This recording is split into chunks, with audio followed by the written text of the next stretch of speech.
Guys, এই video কিভাবে edit করলো বাইরে ভাই, আমি তো দেখে পুরাই অবাক হয়ে গেছি। তো আপনারাও দেখুন, সেই মজা পাইবেন। আজ কাস্টম তোমার শেষ কাস্টম। ওরে বাবা, আমাকে এখান থেকে পালাতে হবে। সুনিতার সাথে কাস্টম খেলতে এসে কি মুশকিলে পড়েছি।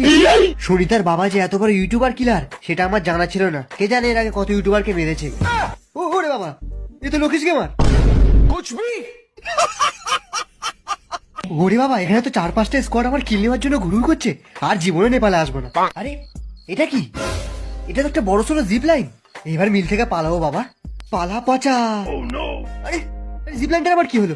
যা, আরে এই যা, এই যা, কেন যা। জিপ লাইনে আটকে গিয়েছি, কি হবে?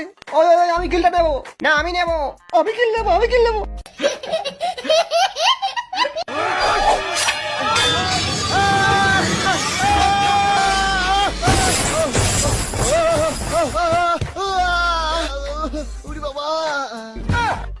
এই না সুনিতা ডার্লিং, লাভ ইমোট শুধু তোমারই জন্য।